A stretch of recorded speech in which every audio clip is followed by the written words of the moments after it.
वक्त बिहार के प्रदेश अध्यक्ष अख्तरुल ईमान ने किशनगंज में आज एक आलिम दीन के साथ इतना बड़ा जो है अत्याचार किया है।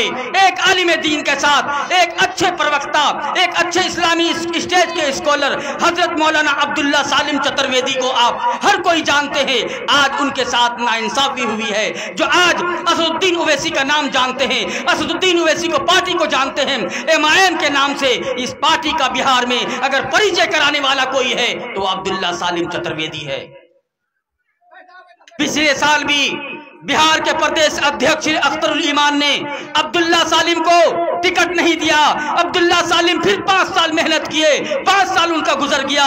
फिर इस साल भी जो है अब्दुल्ला सालिम टिकट लेने के लिए बिहार के प्रदेश अध्यक्ष अख्तरुल ईमान के पास गुहार लगाए कि साहब, अख्तरुल ईमान साहब, आप हमें टिकट दे दीजिए। मैं जो कि विधानसभा से खड़ा हो रहा हूं, मैं काम कर रहा हूं, 10 सालों से पार्टी का परिचय कर रहा हूं, देश के कोने कोने में, हिंदुस्तान के कोने कोने में जाकर के MIM के बारे में बोलता हूं, MIM के बारे में जो है परिचय देता हूं, MIM के बारे में, असदुद्दीन ओवैसी के बारे में लोगों को अच्छाई बताता हूं। लेकिन अब्दुल्ला सालिम के साथ आज नाइंसाफी हुई है, आज उनको टिकट नहीं दिया गया। क्या साहब, मैं पूछना चाहता हूं बिहार के प्रदेश अध्यक्ष अख्तरुल ईमान से, क्या एक आलिम दीन सिर्फ आपका झंडा लेके आगे पीछे करेगा? एक आलिम दीन क्या प्रचार प्रसार करेगा? एक आलिम दीन क्या आपकी जो है जाहिल की रहनुमाई करेंगे?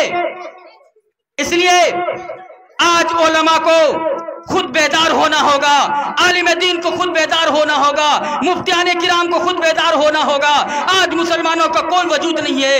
एक मुसलमान दूसरे मुसलमान के पीछे लगा हुआ है, एक मुसलमान दूसरे मुसलमान को परेशान करने की कोशिश में लगा हुआ है। इसलिए कहता हूं मुसलमानों कि दिल की फफूले जल उठे दिल ही के दाग से, इस घर में आग लगी है इस घर के चिराग से। आज हजरत मौलाना अब्दुल्ला सालिम चतुर्वेदी बिहार के एक ऐसे मुकर्रिर हैं, एक ऐसे इस्लामी स्टेज के प्रवक्ता हैं जो अच्छों का छक्का छुड़ा देता है।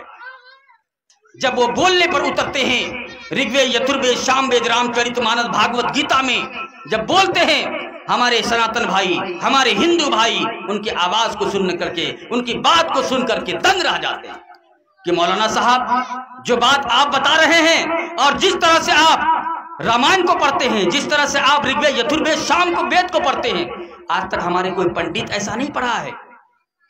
मौलाना साहब, आप क्या गजब का बात बोलते हैं।